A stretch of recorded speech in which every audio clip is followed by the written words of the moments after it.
네, 우리 함께 옆에 있는 지체들과 인사하겠습니다. 함께함이 기쁨입니다. 함께함이 기쁨입니다.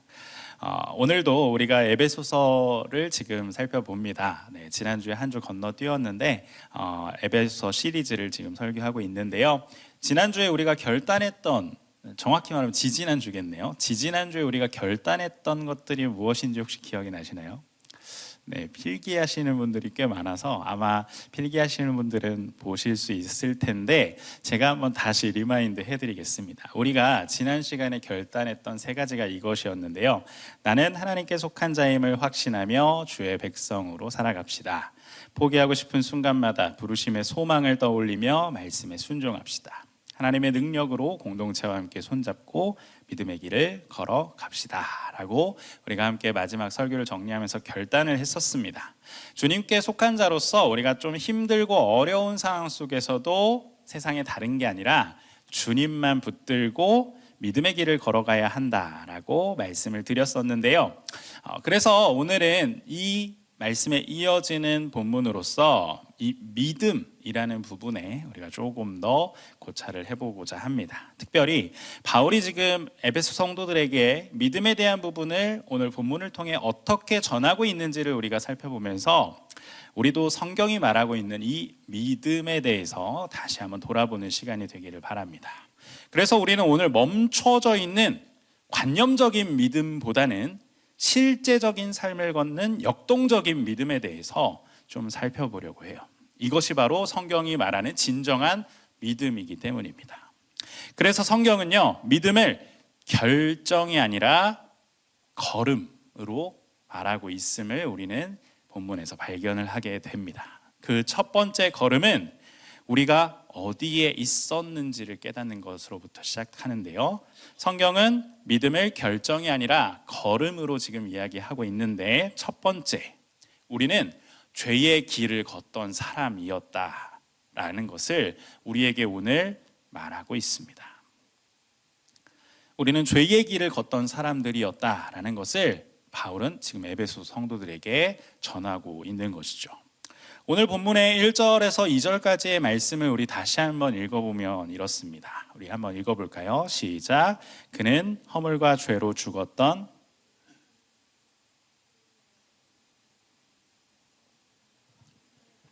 공중의 권세 잡은 자를 따랐으니 곧 지금 불순종의 아들들 가운데서 역사하는 영이라. 아멘.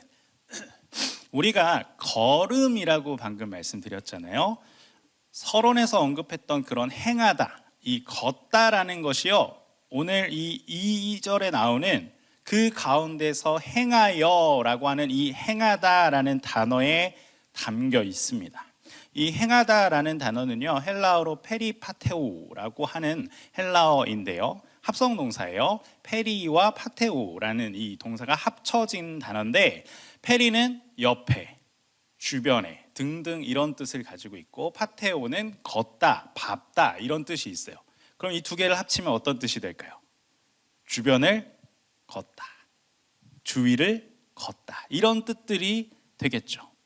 즉 주변으로 걷다, 옆에서 걷다라는 뜻이 있는 단어가 지금 여기에서 쓰였다라는 것이죠. 삶의 방식으로서 계속해서 걸어가는 것, 우리가 보통 삶의 방향을 걸음으로 표현할 때가 참 많잖아요. 그런 것들을 표현할 때 성경에서 이 페리파테오라는 단어를 사용한다라는 것이죠. 그런데 지금 2절에서 우리가 어디에서 행했다라고 말하고 있죠? 우리가 어디로 행했대요? 세상 풍조를 따르고 공중 권세자들을 따랐다라고 말하고 있습니다. 이걸요, 가장 쉽게 말하면 한 글자로 표현한다면 우리는 무엇을 따르는 거예요? 죄를 따랐다는 것이죠. 세상의 권세자들, 그리고 세상의 욕심들, 세상의 흐름들에 우리가 따라갔다라는 것입니다. 우리 안에 죄가 있죠. 그래서 우리는 죄를 짓고 살아가는 것, 이것이 단순한 실수가 아니라 어찌 보면 당연하다라는 겁니다. 여러분, 예수님을 여러분이 만나기 전에 여러분 혹시 멈춰서 있던 분들 있으실까요? 그냥 난 아무것도 하지 않고 그냥 가만히 살아왔어 하는 분은 없죠. 예수님을 믿기 전에도 우리는 사실 열심히 살아갔습니다. 열심히 움직이며 일하며 세상 속에서 살아갔을 거예요. 그런데 여러분, 그 가운데서도 여러분은 결코 멈추어 있지 않았어요. 계속 삶을 걷고 있었죠. 그런데 어느 방향으로? 죄의 방향으로 걷고 있었다라는 것이죠. 죄의 길을 가끔 방문하는 게 아니라 사실은 그 길을 걷고 있었기 때문에 여러분이 죄를 지을 수밖에 없는 그러한 모습이었다는 것이죠. 한번 기차 선로를 여러분 머릿속에 떠올려 보십시오. 자, 기차는 저 선로 한 곳에 놓여지면 어떻게 되죠? 다른 곳으로 갈 수 있을까요? 없을까요? 없습니다. 내가 딴 곳으로 가고 싶다고 해서 기차가 딴 곳으로 가면 뭐가 돼요? 탈선이 되죠. 사고입니다. 큰일 나요. 기차는 오직 정해진 길로밖에 갈 수 없습니다. 정해진 목적지에밖에 도달할 수 없어요. 그 마지막은 결국에 그 선로가 정해놓은 목적지로 가게 된다는 거죠. 여러분, 우리가 놓여져 있었던, 우리가 살아가고 있었던, 우리가 걷고 있었던 길도 마찬가지라는 거예요. 우리는 어느 길에 있었던 존재라고요? 죄의 길에 있었습니다. 우리 안에 죄가 있어요. 그래서 그 죄의 선로를 따라 걷는 거예요. 그러면 우리의 마지막 종착지는 어디일까요? 영원한 죽음이었어요. 그래서 모든 사람들은 다 이 죄의 길에 있었고 결국엔 마지막 종착지인 죽음으로밖에 갈 수 없는 존재였다라는 것입니다. 아무리 내가 착하게 살고 싶다고 결단하고 결심한다고 해서 여러분 그게 잘 지켜지던가요? 착하게 살아야지, 험한 말 하지 말자, 마음을 좀 착하게 고쳐먹고 살자, 이런 결단, 결심 여러분 종종 하시잖아요. 안 하나요? 네, 저만 하고 있나요? 네, 그런 결단을 막 해요. 근데 여러분, 세상 속에 여러분의 몸을 돌려 살고 있다 보면 그 결심을 한 게 무색하게도, 아니 결심을 내가 1분 전에 했는데 차를 타고 나가는 순간 바로 그 결심이 무너지는 경험들을 저만 해본 건 아니겠죠. 네, 저만 하지는 않았겠죠. 참 안타까운 모습이잖아요. 내가 그렇게 스스로 결단하고 선택하고 싶어 하지만 나는 그렇게 살 수 없어요. 왜? 우리는 이미 죄의 길이라고 하는 그 죄의 선로에 놓여져 있기 때문입니다. 우리 스스로 그렇게 결단하고 선택하고 싶어 하지만 세상의 모습을 닮아가는 게 어찌 보면 당연한 존재가 우리였다는 것이죠. 분노가 습관이 되고 비교가 기본값이었고 정직보다는 편법이, 하나님의 결정 없이 내 결정으로 살아가는 게 더욱 편했던 것이 바로 우리의 모습이었어요. 그래서 죄라고 하는 선로를 따라 죄를 지으며 살아갈 수밖에 없었고, 그래서 마지막 영원한 죽음이라고 하는 그 종착역에 도달할 수밖에 없었던 게 우리였다라고 오늘 바울은 말하고 있는 거죠. 그래서 바울은 3절에서 우리의 옛 모습을 떠올리게 합니다.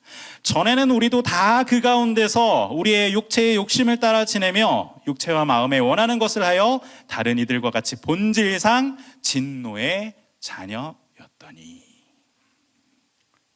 어찌 보면 이 죄가 문제가 아니라는 거죠. 우리가 어느 방향으로 살아가고 있는 게 문제라는 거예요. 죄의 길을 걷고 있다는 게 문제라는 것이죠.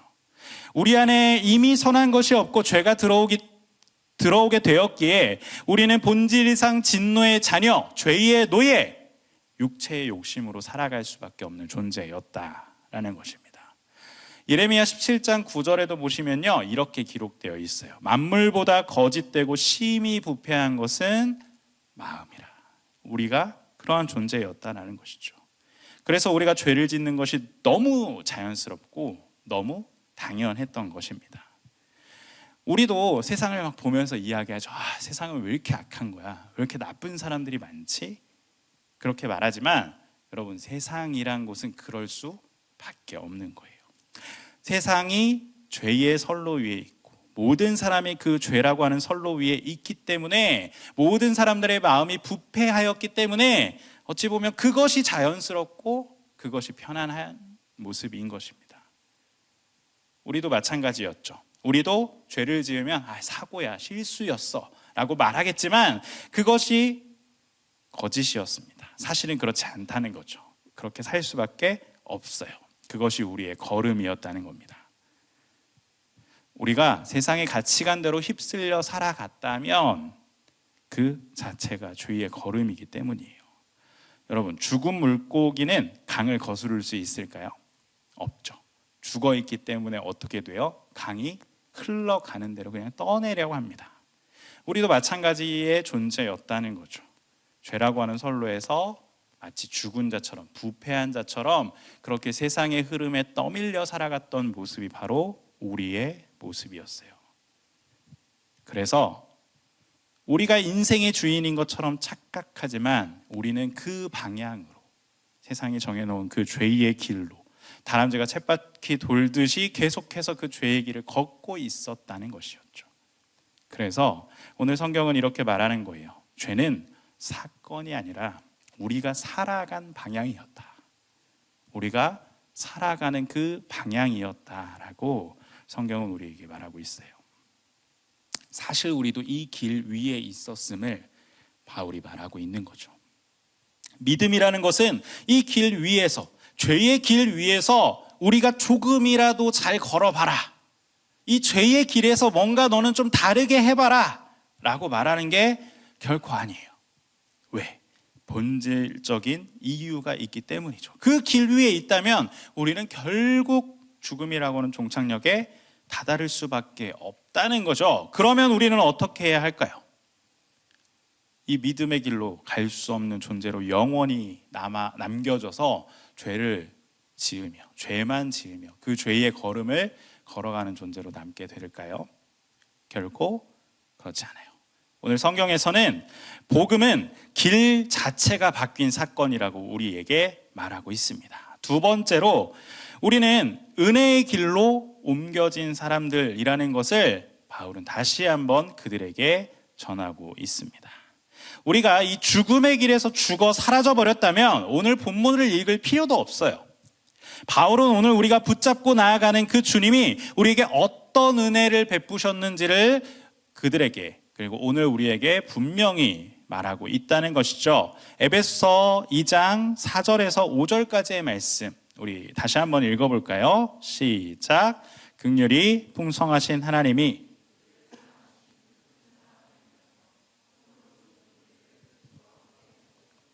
너희는 은혜로 구원을 받은 것이라. 아멘.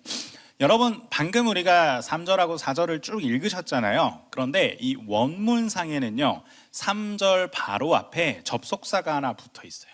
뭐냐면 그러나 라고 하는 접속사가 붙어 있습니다.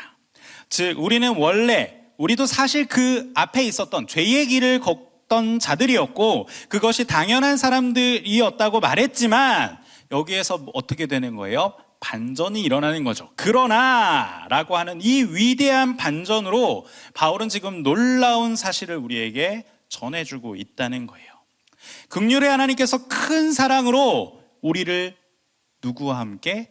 그리스도와 함께 살리셨다. 부패하였던, 그렇게 죽어버릴 수밖에 없었던 우리를 누구와? 그리스도와 함께 살렸다라고 그는 우리에게 말하고 있는 것이죠. 이 살림, 이것이 구원인데 이 구원은 우리가 무엇으로 받았대요? 은혜로 받았다고 말합니다. 은혜로 받았다고 강조하고 있습니다. 이 그러나가 우리 인생의 분기점이 되는 거예요. 선로를 가는 기차는 오로지 정해진 길로밖에 갈 수 없지만 그러나 그 선로에서 벗어날 수 있는 단 한 가지의 방법이 있습니다. 뭐예요? 분기점. 무엇인가를 돌리면 옆에 선로로 빠져나갈 수 있게 되잖아요. 지금 이 그러나가 마치 그러한 존재인 거예요.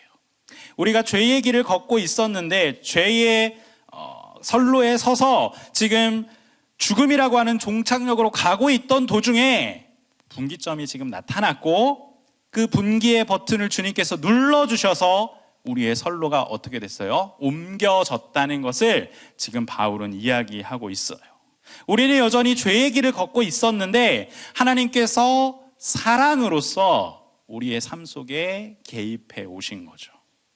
5절에 살리셨다라는 부분과 6절에 보시면 함께 일으키사 그리고 함께 하늘에 앉히시니 라고 하는 여러분 이 세 가지의 동사의 주어는요 하나님이에요. 즉 하나님의 다 이 동사가 걸려 있어요. 긍휼이 풍성하신 하나님께서 우리를 살리셨고, 긍휼이 풍성하신 하나님께서 우리를 함께 일으키셨고, 긍휼이 풍성하신 하나님께서 우리를 하늘에 앉히신 거예요. 이 과정 가운데 우리가 한 것, 내 공로는 단 1%, 아니 0.001%도 없어요. 누가 하셨다고요? 오직 하나님이 하셨다고요. 우리를 살리셨고 일으키셨고 함께 앉혀주셨다는 것입니다. 8절과 9절의 말씀이 이것을 보여주죠. 너희는 그 은혜에 의하여 믿음으로 말미암아 구원을 받았으니 이것은 너희에게서 난 것이 아니요 하나님의 선물이라. 행위에서 난 것이 아니니 누구든지 무엇하지 못하게 자랑하지 못하게 하려 함이라. 아멘. 내가 열심히 걸어서 도착하는 게 은혜가 아니라는 거죠. 하나님이 나를 죽음의 길에서 살리셔서 일으키시고 예수님과 함께 가는 길에 앉히셨다는 것, 나를 들어서 이제는 죄의 길이 아닌 은혜의 길로 옮겨주셨다는 것이 바로 이 놀라운 주님의 사랑, 은혜임을 기억해야 합니다. 때로 우리는 종종 신앙생활을 하다 보면 은혜라고 하기보다는 종종 내 노력의 결과라고 여길 때가 여러분 분명 있잖아요. 그래도 내가 좀 뼈를 깎는 결심을 했으니까 지금 좀 내 삶이, 내 신앙의 모습이 좀 변한 거 아니겠어? 내가 이런 결단을 하고 결심을 했기 때문에 지금 이러한 모습으로 변화된 거 아닐까? 그래도 내가 좀 수고했지 라고 하는 이러한 내 스스로의 공로를 사실 우리는 은연중에 높이려 합니다. 그렇지만 여러분, 우리가 이렇게 스스로 결단을 했다 한들 우리가 그러한 모습으로 변할 수 있는 궁극적인 이유, 근본적인 이유는 뭐라고요? 우리가 그 죄의 길에, 더 이상 그 죄의 길에 머무는 것이 아니라 어느 길로 옮겨졌기 때문에, 은혜의 길로 옮겨졌기 때문에 이것이 가능하다는 거예요. 은혜의 길로 옮겨질 수 없었다면 아무리 결단하고 결심한다 한들 우리에게 이러한 변화는 결코 찾아올 수 없다는 것입니다. 그래서 믿음이라고 하는 이것은 결코 우리에게서 난 것이 아니다라는 것이죠. 은혜에 의하여 죄만을 행할 수밖에 없는 그 길에서 죽을 우리를 건져주셔서 은혜의 길로 옮겨주셨어요. 이것을 우리는 구원이라고 합니다. 그래서 이것은 우리가 이룬 게 결코 아니죠. 그래서 이건 누구의 행위도 결코 아닙니다. 우리가 무엇을 이루어서 받은 게 아니라는 겁니다. 그래서 그 누구도 내가 이걸 이뤘어, 내가 이러한 삶을 살고 있어 라고 자랑할 수 없다는 것을 우리에게 보여주고 계십니다. 아무리 우리가 잘 걸으려고 해도요, 죄의 길에 있다면 결코 그럴 수 없지만 우리를 은혜의 길로 옮겨주셨기 때문에 이제 우리가 그러한 삶을 살게 된 것이죠. 그래서 은혜는 우리를 잘 걷게 한 게 아니라 길을 옮겨주신 사건이다라는 것을 여러분이 잊지 말아야 합니다. 내 길이 옮겨졌기 때문에, 이 은혜가 우리에게 주어졌기 때문에 내가 변화된 삶을 살아갈 수 있는 거예요. 송태근 목사님께서 쓰신 그리스도 안에서 함께하라 라는 책에 보시면 목사님이 이 본문에 대해서 이렇게 말씀을 하시는 걸 발견하는데요. 우리는 선한 일을 위하여 지음받았으나 바울은 이전에 우리가 죄와 허물 가운데 걸었다고 말했다. 하나님의 자비로운 구원은 우리가 걸어갈 길을 바꾸어 놓았다. 선한 일 가운데로 걸어가도록 하신 것이다. 구원은 우리의 삶의 방향과 걸음을 완전히 바꾸어 놓는다라고 말씀하십니다. 그래서 우리가 변화될 수 있는 거예요. 은혜의 길 위에 서 있다는 것은 이미 우리가 하나님의 자녀가 되었다라는 것을 보증합니다. 선로가 변했기 때문이죠. 돌아가고 싶어도 여러분 이제 돌아갈 수 없어요. 그런데 또 이 말씀을 전하면요, 어떤 사람들은 이러한 생각을 품어요. 그럼 내가 돌아갈 수도 없고 우리의 선로가 옮겨졌으니 그럼 나는 이제부터 그냥 자유롭게 살면 되는 건가? 막 살아도 되는 거야? 라고 생각하는 경우들이 있어요. 바울 당시의 사람들도 동일한 생각을 했습니다. 구원받았다면, 이게 율법도 죄의 지배도 없이 이제 우리가 자유를 누릴 수 있다면 이제 우리는 그냥 이것들 없이 마음대로 살아도 됩니까? 라고 묻는 자들이 있었다는 거죠. 그러한 그들에게 바울은 우리의 길을 옮기신 하나님의 목적을 다시 한번 분명히 전달해 주고 있습니다. 세 번째가 바로 이것입니다. 우리는 선한 일을 따라 걷도록 부름을 받았다는 것이죠. 믿음은 결단이 아니라 걸음인데, 우리를 어떤 걸음을 걷게 하셨다고요? 선한 일을 따라 걷도록 우리를 부르셨다, 우리를 옮겨 놓으셨다라는 것을 오늘 본문에서는 말하고 있습니다. 오늘 본문 마지막 10절에 보시면요, 바울은 믿음이라는 것을 행함, 아까 말한 것처럼 걷다라는 것을 반복함으로써 다시 한번 그들에게 단순히 믿음이 결단이 아니라, 결심이 아니라 행함이다라는 것을 드러내고 있습니다. 우리 마지막으로 에베소 2장 10절 같이 한번 읽어볼까요? 시작. 우리는 그가 만드신 바라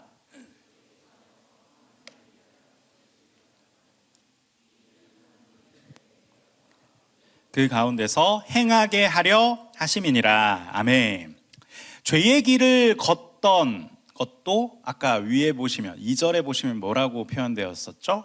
행하다 였잖아요. 지금 여기에서 10절에서도 무엇으로 쓰여요? 선한 일을 위하여 우리를 지으셨고 예비하셨다라고 이야기하면서 어떻게 하려? 행하게 하려 우리를 그렇게 예비하셨다라고 말씀하십니다. 우리 지지난주에 말씀에서 봤잖아요. 1장 말씀 우리 볼 때 주님께서 우리를 자녀로 예정하셨다라고 했죠. 성령으로 인치시고 보증하셨다라고 우리가 이미 다 들은 말씀이잖아요. 그러한 우리는 선택을 받았는데 무엇을 위해 선택받았다? 선한 일을 위하여, 이것을 어떻게 하게 하기 위해? 행하게 하려고 우리를 부르셨다라고 말해요. 여러분, 사실 이 행함이 없는 믿음은 죽은 것이다 라고도 표현하기도 하잖아요. 네, 디트리 본회퍼 목사님께서는 삶의 변화가 없는 구원을 값싼 은혜라고 부르십니다. 아주 신랄하게 비판을 하셨는데, 바울이 바로 10절에서 이것이 결코 우리가 받은 이 은혜가 값싸지 않다라는 것을 드러내고 있는 거예요. 값비싼 부르심을 받은 존재가 바로 우리라는 것을 말하고 있다는 것이죠. 우리가 선한 일을 해서 구원을 받는 것은 아니죠. 그러나 주님께서는 선한 일을 하게 하기 위해 우리를 구원하셨습니다. 우리를 은혜의 길로 옮겼다는 것이죠. 길가에 단순히 우리를 세워두고, 그 은혜의 길가에 우리를 그냥 세워두고 우리를 가만히 서서 구경하는 존재로 우리를 부르게 하신 게 아니라 우리를 그곳으로 불러주셔서 그 길을 걷게 하신 것이 바로 주님이시라는 것이죠. 이 길을 따르는 모습은 성경에서 사실 굉장히 많이 쓰이는 모습인데요. 마가복음 10장 52절에 보시면요, 마지막 절에 예수를 길에서 따르니라 라고 되어 있어요. 근데 여기에 쓰이는 이 헬라어를 보시면 제가 이걸 하면 좀 애매하니까 그 길을 따라서 걷다, 길을 따라가다 라는 의미가 쓰였어요. 그러한 단어가 쓰였다는 것이죠. 그런데 여러분, 이 본문이 어떤 그 상황이죠? 어떤 상황일까요? 맹인이 앞을 보게 된, 예수님께서 맹인의 눈을 고쳐주신 그 사건 뒤에 나오는 그 단어예요. 그래서 이 말씀을 그냥 직역하면 예수님의 길을 따라가다가 되는 것이죠. 그가 눈이 떠졌어요. 맹인이 평생을 보지 못하던 사람이 예수님에 의해서 눈이 떠졌단 말이죠. 구원이죠. 그런데 여러분, 그 못 보다가 눈이 떠졌으면 얼마나 보고 싶은 게 많을까요? 자기가 얼마나 보고 싶고 하고 싶은 게 많았을까요? 근데 그의 모습을 보시라는 거죠. 그는 그 눈을 뜨자, 그가 구원받게 되자 어떻게 했대요? 예수님의 길을 따라갔다라고 지금 성경이 기록하고 있는 거예요. 그 선한 길이 바로 그 주님의 길, 주님과 함께 걷는 거라는 것을 성경은 이야기해주고 있는 거예요. 미가서에서도 이렇게 말합니다. 사람아, 주께서 선한 것이 무엇임을 내게 보이셨나니 여호와께서 내게 구하시는 것은 오직 정의를 행하며 인자를 사랑하며 겸손하게 내 하나님과 함께 행하는 것이 아니냐라고 말씀합니다.